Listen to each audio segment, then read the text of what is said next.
3. Hey guys, Sam Madani here. Just doing a late deck profile for the OTS championship at my local event. Happened at Albany. Got first place there. Had let's see, 301 as a Swiss record, and then I 2-0'd all my opponents actually in the top cut. Was playing Kashtira for one last time, but without Rizard at least. But we'll be continuing playing this deck going forward too. Couple shout outs before I begin this deck profile to my girlfriend who's taking this deck profile for me, and to all my friends that do support me and family as well. And yeah, without further ado, let's get into the deck profile. So the basics, you guys may know, I'm doing it this way so you guys can see. I got the 3 Fenrir, 2 Unicorn, 3 Rizard. I think 3 is better than playing 2 or 1, just because this deck does break a lot, so you do want to have the consistency. And the one last Kashtira is the Scareclaw. Of course, he comes up so much times against outing so much stuff. I outed a Scareclaw tryhard with this yesterday too, so it really comes up a lot. Alright, that's for the Kashtira monsters. Then we got hand traps. This deck is all about non-engine too, of course. So one of the MVPs was Dimension Shifter. This card's still going to be around next format, so if you guys face into this deck, you'll probably be learning into this a lot as well. The second MVP for me, I did not like Nibiru, but this card was a game winner. I won my top 8 match really easily. Lava Golem, actually. I actually double Lava Golem somebody in top 8, so it was, yeah, my friend. I actually did that to him. But it does come up a lot just against those boards that you can't beat, and they're unaffected by things and stuff like that. So I like these. I got the 3 Shifter, that, and you got the 3 Ash Blossom finally. That's my only hand traps for the main. I don't play Imperm, I don't play the Mourner or any of the other cards. I think these are just good enough. This is just mainly because Branded's still in the format, so maybe might cut it to the side once this format ends, or how next format shapes up. Let's see. Let's get into spells actually next. I consider this engine card is one of the best. Pot of Prosperity. Digs you into anything you need, pretty much. Let's see. The next is 4 field spells. Got 3 Pressure Planet and Terraforming. You know, like I said, consistency for this deck. 3 Birth and 3 Theosis. So, like, yeah, you just you're gonna be pretty much playing the same things for next format if you play this deck, but just without the Rizard. And I think I didn't summon a Rizard actually that many times, so I think this deck will still be a good contender. You just gotta play more stun variant. We'll just reshape the deck. Let's see. I'm gonna pay 2 talents. Didn't really like this card too much, but I think it's good, so I tried it out. And one of my favorites is Lance. I mean, I think even without Rizard, I would continue playing this card if I was to play this deck, just because like it helps against all the decks that put up a lot of back row and all that stuff too. So it's good. That's all for spells. And then finally, actually, well, it was a really nice trap card, but 3, there can only be 1. I would say, like, this is something is not something I'm only doing. I think it's been around for a little bit now. It's actually nice because people don't expect it in Kashtira as much, and it helps against like so many decks right now in the meta. Pearly, Rescue Ace, you name it. You know, it's good. I would play this card probably next format, along with like Macrocosmos and stuff, and then of course the one Big Bang. Okay, let's get into side deck. Alright, first, Field Center. Shout out to Kellen for this nice Field Center.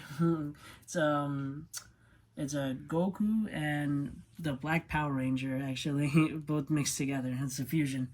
And then, a little token. Then on side deck, we're playing 3 Joels, just because it's, I mean, you know, FDK decks and stuff out there. I'm still scared of them, so I do play this card. Card I wasn't actually playing before, but I think it's kind of becoming necessary now, so I say 3 thrusts. Didn't play it in main just because like I don't play too many cards that if I go first, then I can really set this card. Play this card with. So I just played it in the side instead. And then the thrust targets, I'll show them in a moment.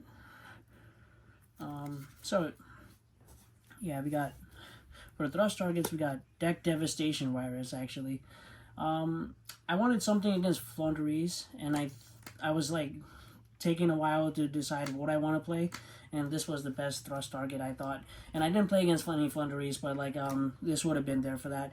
Then of course Eradicator. It's like anybody who hand traps you at all, Nibiru you or whatever.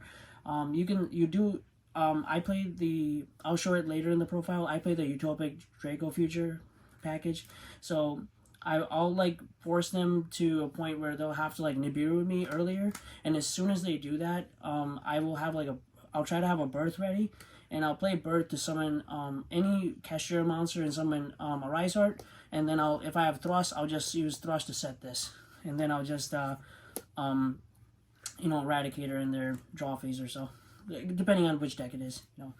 Then the other one is D-Barrier, of course, really good against Pearly, Branded, all those, Sword Soul too, they're really popular. One of my best friends plays Sword Soul, and locals as well, so it's good.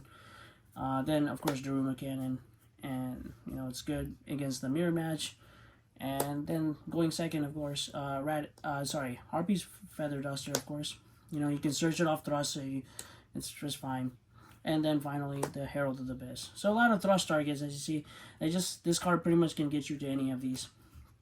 And then I decided to maximize on this card, and actually won me my finals too, but evenly matched. I think it's one of the best board breakers in the game. And, in case people aren't playing it, they should really play around it, or should be playing it themselves. It's a really nice card. Yeah, it helps against Tier and so many other decks. And it goes to the Mirror Match too. Extra deck. Start off with the 2 links. With the Donner. And this is more of my only prosperity target, Goliath. This card's really something that I think most people should play.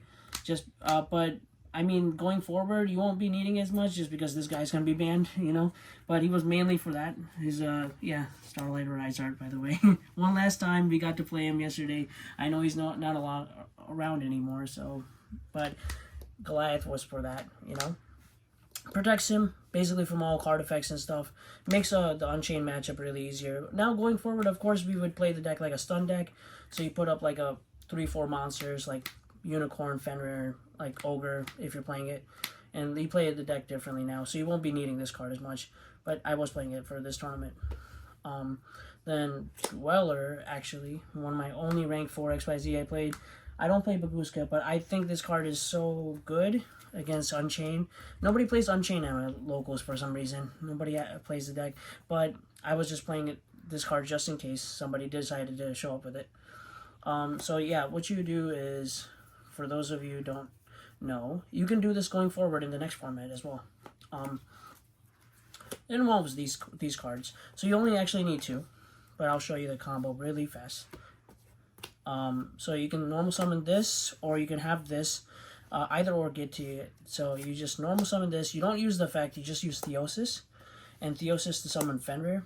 And then after you use Fenrir's effect, you just search the other Rise Art, you special summon it. Yes, it locks you into XYZs now, but like these 2s are level 4. So now you can XYZ this into Abyss Dweller. And then this Abyss Dweller, like you just basically use it on their... You don't use it in the draw phase or standby phase, so you just wait for them to actually activate or set a card, and then you just chain the Dweller so they cannot infinite impermanence you. So this way you can just lock their turn down. Even if they somehow find a way to break these cards apart, like, if you had like a book or any other non-engine card, keep in mind it only took 2 cards to do this, so you still have 3 other cards. Their plays are going to be really mid-range. They're not... And Tier Laments, what's called Unchained, all those decks can't really play under Dweller as well, But if they somehow do it, they'll waste their entire hand, and you can easily win with just like one unicorn or anything next turn. But they have to get through a Fenrir and Dweller. It's just really hard. So that's why we play Dweller. Sorry. Middle of the... Yeah, just had to squeeze that combo in. Alright, so yeah, we got these guys. And then we got the rank 7s. Let's see. Let me give me 1 second. So we got this guy, this guy, this guy. Yep, all these. Alright, so 2 Shangri-La. Probably would play this at 3 going forward in the next format. You don't have to worry about getting a Rise Heart Zeus anymore, because a Rise Heart will be banned. So nobody can just tech that versus you no more. So you can probably squeeze this to 3. Maybe the third Rise Heart will become this. You know, the third Shangri-La. So 2 Shangri-La. 1 Dark Arm. It won me so many games, honestly. Just banishing a shifter to reactivate a shifter is so strong, and then Theosis and stuff. And like, you can attack with this first, then blow up a card, then get your Theosis effect, and then make a Zeus, and that's so strong, you know. And then Red Eyes comes up a lot, honestly. I mean, some people don't play it, but I think they should. You really just punch with like a Fenrir and a Unicorn, and then you just like leave them down to like, you know, around 2,000 or so life points. And a lot of those combo decks really have to resolve so many card effects just to like play. And then this will just limit them down to it. They can only activate like 4 or 5 card effects after that point. And they take 500 damage each time they want to play a card. So this is your masquerade for the deck, you may say. Then we got Big Eye. Just need 1. Before with Diabolus around, I was playing 2, but I don't think it's necessary to play 2 now. Dracosac, just because he actually comes up a lot now, because there's a combo with these 2 guys into making these. I do play the Utopic package, like I was saying earlier.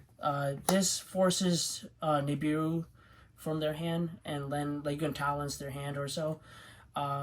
But like, yeah, this forces them to Nibiru you. If they don't Nibiru here, then you just get this out in a Rise Heart. Going forward, you can actually just make this and just have like a Fenrir or Unicorn on the field still. Like, you know, it won't take too many resources to do so. So like, yeah, I would probably going forward play this card too. It's really nice. I think it's really strong. Then 2 Zeus, of course.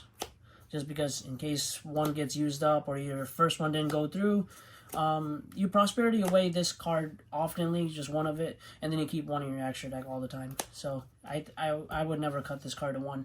And then Baron. Yeah. I play Ash Blossom. I don't play Bell no more, but you know, this card actually came up a few times whenever I drew the Ash. And if you usually do this, you make this a lot whenever you draw like a combination of these cards together, just like these or Theosis, and then you can, and with 1 Ash Blossom you can just turn this into a complete combo with you know, Rise Art and stuff. Going forward, it'll be a different board, of course. It won't be with a Rise Art, but you can still set up a good board with him. So he's nice. Plays around Nibiru, like I said, main thing. And yeah, honestly, that's it for the deck profile. I know it's a previous format one, so I would say, like, going forward, if you guys are still interested in playing Kashtira, it's still definitely playable. I did top YCS LA. I was in top 64 for it, and I say I did not actually use the extra deck as much, because most of the time I was actually ending with like this kind of board. I was with Ogre, and then this and Ogre, and like the preparations face down with a couple hand traps. It usually got me there. So I think personally, like, going forward, this deck will be able to adapt still forward. And plus, you don't have to play like cards like Big Bang and stuff as bricks. You can just play like macro and like stun cards. So yeah, I already gave out shout outs. Let's see, one more thing. I do vending a lot as well. So if you guys are interested, you can find me on YGO Black Market. Sam Madani, so last name Madani, And TCG player, Resource Games, you can look at me there. And then I have an eBay store as well. It's just js.madani 2012. So if you want to look me up, I'll try to pin a link in the description below. But yeah, until next time, guys, take care.